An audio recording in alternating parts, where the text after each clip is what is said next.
Ouais, tu vois bien là. Ouais. Ça, je crois que c'est des traces de poulettes. Ça va les poulettes? Alors il fait froid, il y a de la neige, bah oui. Ça tire un peu la gueule. Je crois que les poireaux sont gelés, ça va être baisé. Au dégel, on va en perdre. On aurait dû plus les consommer. Il y en avait pas mal, donc on les consomme au fur et à mesure, mais il va y avoir de la perte. L'ail à côté, pareil, hein, vous voyez tout l'ail là qui est germé, enfin qui est en train de pousser. J'espère qu'ils vont résister au gel. Je suis Jésus, vous le saviez ça? Je peux marcher sur l'eau. Je suis sur 500 litres. Là, ils vont aller se coucher, je leur ai remis pas mal de paille. Puis ils résistent bien au froid. Hein. Et vous voyez, malgré les conditions, moi il fait quoi, 0, -3, on arrive quand même à produire des œufs. Donc ça c'est cool. Même avec ces températures là, elles nous en donnent. Bon, elles sont pas venues pondre sur le toit, hein, c'est moi qui les ai posées là. Mais voilà, malgré la température et le climat, elles continuent à pondre quand même beaucoup moins, mais elles produisent. Là on est le lendemain, et bah de nouveau 2 œufs. Parce que bon, il fait toujours bien froid, hein. Donc c'est cool. Là je leur ai mis un peu d'eau chaude, ça y est, c'est la folie. Ah c'est bien, hein. Vous avez soif, hein. Ça fait du bien un peu d'eau chaude. Donc là on est en train de combler les tranchées des fondations. Là ce côté là je laisse ouvert parce qu'il y aura mes évacuations pour la salle de bain, la cuisine. Donc pour l'instant je laisse la tranchée ouverte. Et là de ce côté là donc, on a tout rempli en grave de façon à combler la tranchée. Il y a une tranchée de 30 cm de profondeur peut-être. De façon à faire un petit peu propre et puis au moins ça fait une partie qui est plus drainante. La terre n'est pas en contact avec le bois. Tout là l'humidité peut s'enfoncer dans le sol. Puisque après c'est les fondations et il y a une bonne épaisseur ensuite en dessous au moment où on a fait les fondations, de gravier et de film, comment ça s'appelle, de feutre géotextile, voilà. Regarde ça les bourriques, tu grattes et ça y est, ça y va. Et les lombriques et les machins, et les asticots, les bordels. Bon, ici on est toujours dans les travaux, hein. Je viens récemment de changer la porte, comme je vous disais la dernière fois. Ça, on a récupéré donc notre futur évier. Un évier ancien, les dimensions nous correspondaient. Bon là les gars, petite session mécanique sur le camion, je suis en train de refaire tout l'allumage. Donc là je viens de sortir la bobine qui est là-bas normalement, qui est ici. Là on a l'ancienne et là la nouvelle. En fait je refais tout l'allumage qui est pas trop en forme, histoire de fiabiliser un peu l'allumage. J'ai eu pas mal de soucis récemment en fait. Le camion veut pas démarrer, c'est pas un problème de batterie, c'est vraiment l'allumage et sûrement le réglage. Donc je fais bobine, faisceau. Là on a la tête de Delco. J'ai déjà sorti le faisceau central. Mais donc la tête de Delco qui répartit l'allumage entre les 4 faisceaux après qui vont aux bougies. Là l'électricité part ici et arrive sur les 4 bougies. Donc puisque c'est un 4 cylindres. Voilà pour ceux qui ne connaissent pas trop. Donc tout ça, tout est pourri. Donc je vais faire là aussi les faisceaux, les bougies. Et puis voilà, on verra après. Elles sont pas encore usées. Là on voit que l'électrode est encore bon. Ça fait à peu près l'épaisseur d'un ongle. Donc là l'épaisseur entre le... Je sais pas si vous voyez. À ce niveau là, le petit écart entre l'électrode et la petite patte là. C'est pas encore usé, donc je vais les garder. J'en ai un jeu de 4 d'avance, parce que j'avais prévu de les remplacer. Donc c'est bien d'avoir de l'avance sur les pièces. Surtout des pièces qui se remplacent régulièrement comme ça, qui s'usent. Mais là je vais garder les 4 d'origine. Et je garderai les 4 pour plus tard. Par contre vous voyez c'est les faisceaux qui sont vraiment flingués. Ces deux là ça va mais... Il a fallu que je les extrais à la pince en fait l'extrémité des faisceaux parce que le plastique était vraiment tout collé, rien qui venait. Au final les câbles me sont restés dans la main, tout le truc était tout pourri. J'ai l'impression que sur le long terme ça n'a pas trop résisté à la chaleur en fait. Donc il a fallu que je sorte tout à la pointe de tournevis. Et bon, c'est pas gênant parce que j'avais prévu de les remplacer. De toute façon ils étaient un peu vieux, le support est flingué, il y a un faisceau qui avait fondu en touchant le métal. Donc ça pareil, ça a remplacé, c'est plus bon.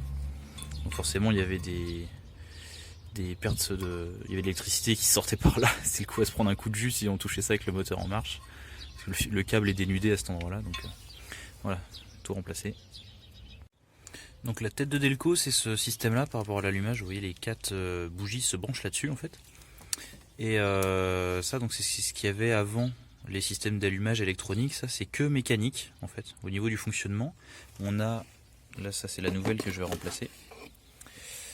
Il n'y a peut-être pas besoin de la remplacer, mais je vais partir sur une base neuve. Ça coûte pas bien cher. Vous voyez, donc on a les 4 prises et à l'intérieur on a 4 petites zones en cuivre en fait qui vont faire contact avec un petit bras qui tourne au milieu. Lui il reçoit l'électricité en fait par le dessus ici.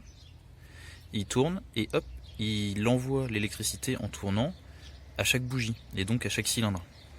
Donc évidemment, faut pas se gourer dans l'ordre. Après, quand vous rebranchez les câbles, faut remettre comme c'était, parce qu'évidemment, t'imagines bien, si tu envoies l'électricité dans le mauvais cylindre, ça va pas s'allumer au bon moment. Voilà, tu vas envoyer une étincelle dans les gaz d'échappement. Enfin voilà, ça va pas fonctionner. Donc voilà, ça coûte pas bien cher à remplacer. Puis donc l'avantage de ça, c'est que bon, c'est pas très très fiable par rapport à des systèmes électroniques bien gérés, où le moteur calcule tout seul. Mais l'avantage c'est que c'est que mécanique en fait, il n'y a aucune électronique dedans. T'as le machin qui tourne tout le temps et puis voilà, tac, tac, tac, tac, ça allume tes cylindres. Donc très simple. Et là pour la courroie accessoire de la Panda, il a fallu tout simplement desserrer le support de l'alternateur. Voilà, donc ça permet de gagner du jeu pour ensuite récupérer la courroie. Je vais garder la vieille en remplacement si besoin un jour, ça fait toujours un backup. Bon, elle risque de sécher, de vieillir, mais bon là elle commence à être toute gercée, ça couinait, bon peut-être que le support était pas très serré, mais voilà. Et là on a ramené donc notre gazinière à l'ancienne, hein, vous voyez c'est très rustique à l'ancienne, avec donc le four gaz, parce que le but c'est de pas utiliser d'électricité, des petits feux, un gros feu pour avoir une grosse marmite, ça c'est nickel. Et l'emplacement en dessous après pour du matos et la bouteille de gaz. Voilà, donc là ça va être son emplacement a priori définitif. Et après viendra ici donc le plan de travail. Et puis là de l'évier avec l'évacuation qui est prévue. Bon, voilà, la cuisine ça commence à prendre forme. Donc la petite structure en chevron, j'ai mis l'évier, je l'ai présenté pour voir. Donc ça va donner ça hein, une fois fini. Là-bas du plan de travail, puis du rangement partout en dessous. La pompe à eau sera sûrement là-dessous aussi. Et puis voilà, hein, donc bien full rétro. Alors c'est Ramek, le vieux poêlon. Puis voilà.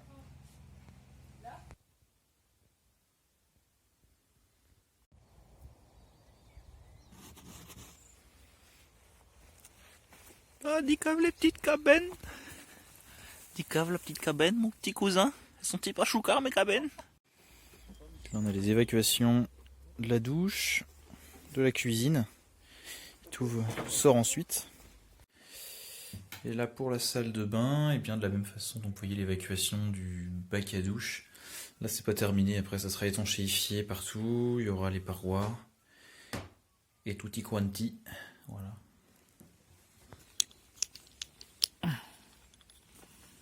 Voilà. T'as mis du 16 là? Maman filme bien la coupe. C'est bien perpendiculaire là?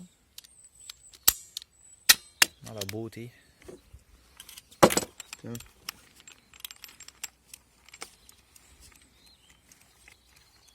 Azé. Il appuie sur la table. Maman. Vas-y.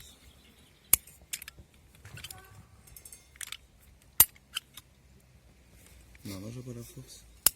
Ah si, là en bas. Main gauche en plus. Heureusement qu'on est deux. Ouais. Alors maintenant, Toyo. Donc là, il y a l'eau propre, l'eau chaude qui vient là. Là, l'eau chaude, elle va remonter comme ça, là. Tac. Hop, eau chaude pour l'évier, eau chaude pour la douche. Après, l'eau sale, elle repart comme ça. Là, c'est l'eau froide qui vient. Hop. Et bon, là-bas, c'est la douche. La petite douche, à venir comme ça, là. Hop, tac. On se laver le cul. Oh, là, ça m'énerve.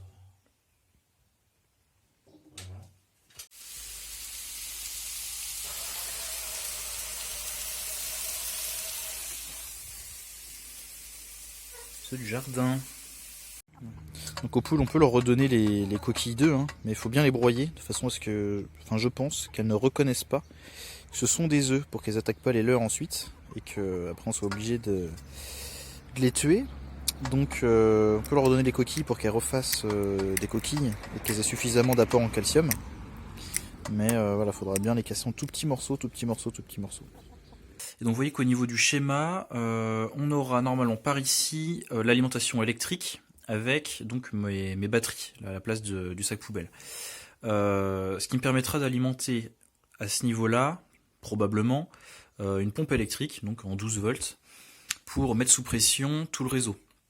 La pompe électrique va prendre par ce tuyau d'entrée qui est ici, hop, petite mise au point, qui est là-bas, que vous voyez bleu là, donc va pomper dans nos cuves ou dans l'arrivée d'eau extérieure l'eau qu'il nous faut, pour ensuite approvisionner la petite clarinette qui est ici, qui va envoyer de l'eau froide au chauffe-eau, qui sera par là, qui envoie de l'eau froide à la douche, et qui envoie de l'eau froide à l'évier, qui est déjà branché ici.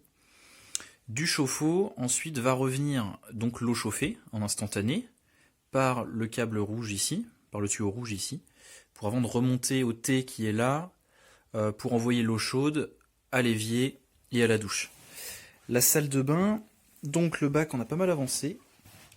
Là il y a le PVC qui est en train de sécher des futures parois. Ça c'est le montant pour la future vitre qui va être là. Pareil, récupéré d'occasion. Et donc ça c'est la colonne qu'on est en train de faire. Donc le problème c'est de faire du sur-mesure en fait. Il n'y a pas beaucoup de place dans le chalet et on pouvait pas faire une fausse cloison. Enfin on aurait pu mais bon ça aurait été plus compliqué. Faire une fausse cloison pour avoir derrière les tuyaux. Donc comme vous voyez les tuyaux arrivent par derrière ici à peu près à ce niveau-là. Depuis sous le plan de travail, remontent comme ça. Pour avoir ensuite l'eau chaude et l'eau froide à ces sorties-là. Donc sur lequel ensuite il y aura un petit robinet un mitigeur de sang d'anthrax. Donc petite tablette ici, plus tard ça sera sûrement du zinc comme après. Là c'est du zinc, c'est pas de l'inox, c'est du zinc, après ça se patinera, ça fera un petit effet un peu vieillot. Et il y aura ensuite branché la poire de douche, voilà, fixée au mur, pour ensuite couler. Et donc on a l'évacuation là. Où est-ce que j'en suis ?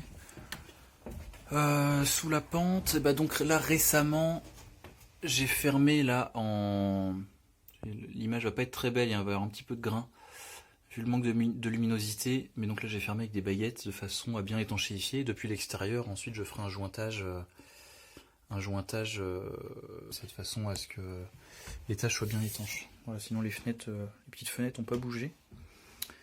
Voilà, sinon c'est du parquet massif. Mon nouveau sac de couchage température négative. Un Snug Pack Sleeper Light. J'ai vu pour 50 balles.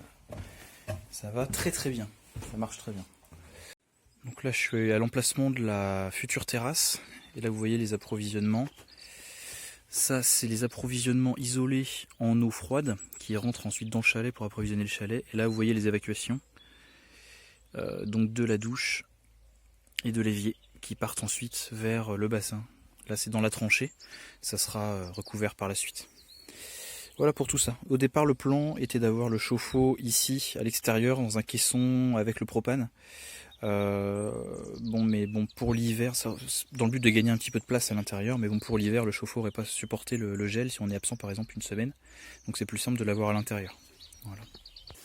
Les beautés qui sont arrivées.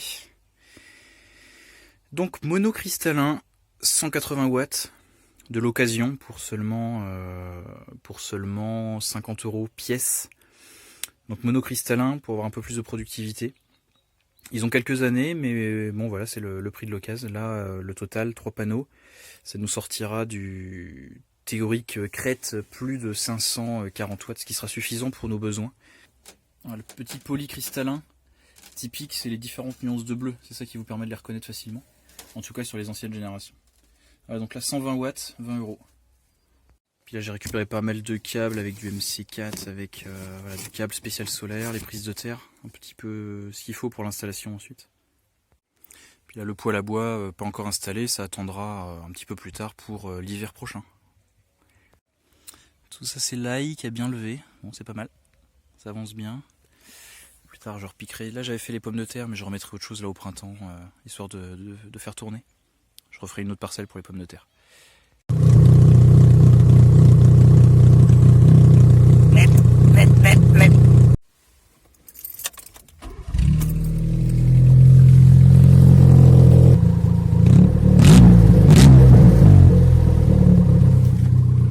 Bon, il a fallu que je remplace l'ancien pot qui était percé, qui m'a lâché.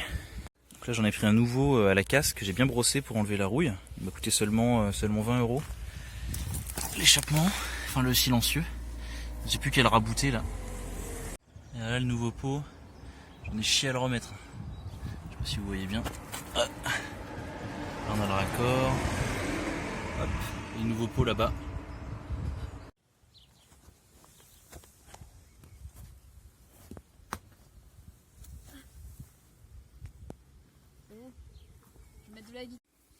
Alors pour la suite, donc normalement le chauffe-eau sera là, on est à côté de l'évier, comme vous voyez, et donc la cheminée partira ici. Plutôt que de le mettre dans un meuble haut, on a opté pour le mettre comme ça, à mi-hauteur, comme ça il va être caché à l'intérieur d'un meuble, il pourra avoir sa bouteille de gaz à côté. D'habitude ça se fait avec des meubles hauts, mais là ça revient un petit peu au même.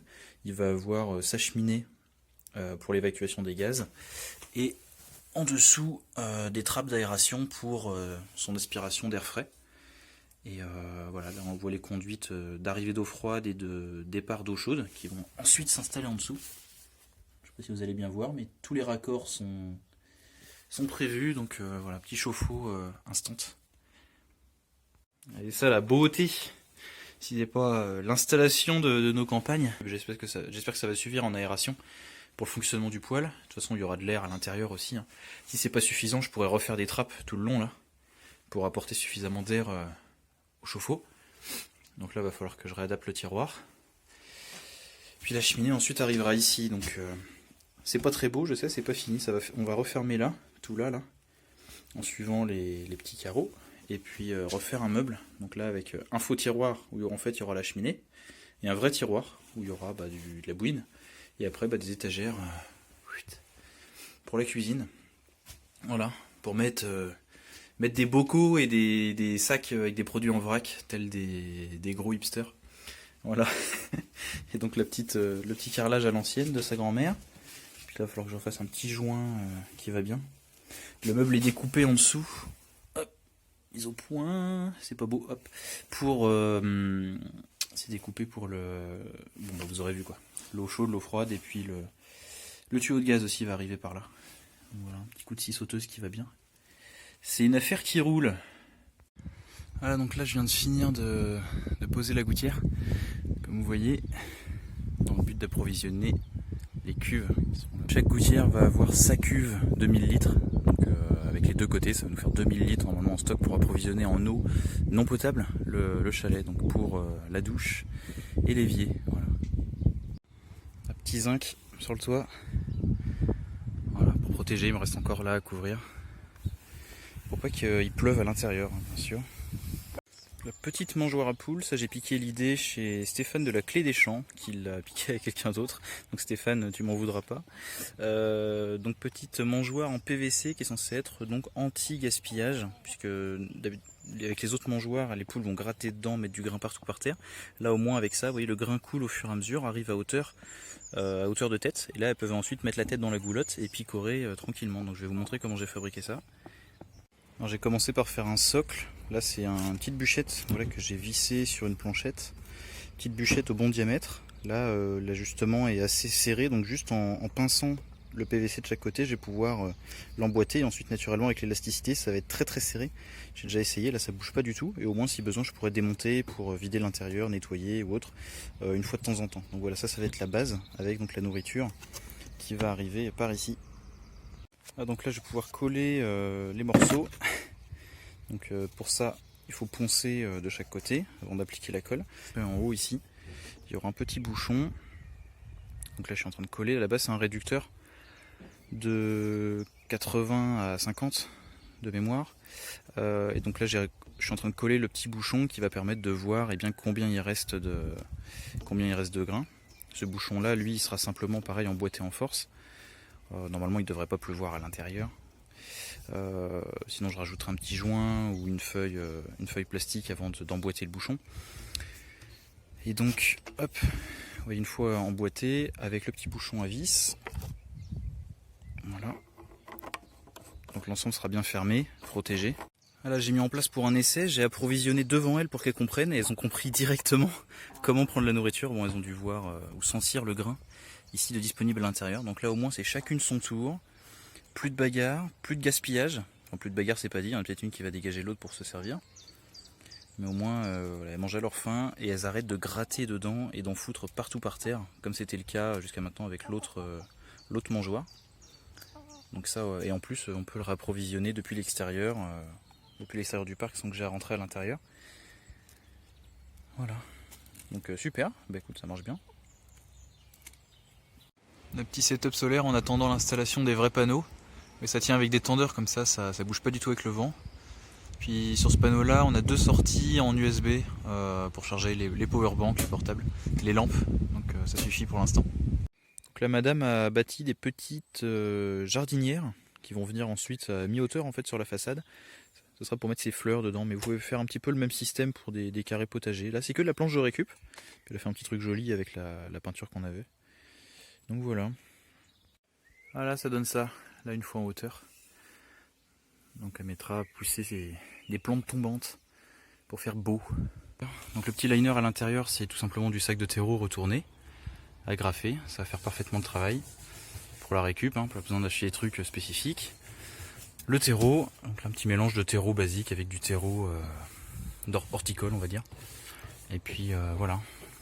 Donc si vous êtes en appartement, vous pouvez faire ce genre de truc très facilement sur votre balcon. Là, nous le but c'est de l'ornement sur la façade, mais en appart, vous pouvez faire très facilement des petits carrés potagers comme ça avec juste du matériau de récup. Si vous êtes en ville ou même ailleurs. Bon, c'est connu, mais c'est toujours sympa de montrer un peu ce qui est faisable. Ce qui va bien prendre comme ça en bac, ça va être des légumes feuilles ou des petites racines. Faut pas des racines trop profondes. Ça va être chaud de faire de la carotte ou de la pomme de terre dans des petits bacs comme ça. Mais bon, ça marcherait peut-être un petit peu quand même. Mais si vous faire des petites tomates cerises éventuellement, sinon salade, radis surtout, c'est ce qui va le mieux marcher. On est début avril et il vient de neiger encore. Donc bon, heureusement qu'on n'a pas trop commencé trop de semis en pleine terre là. Mama.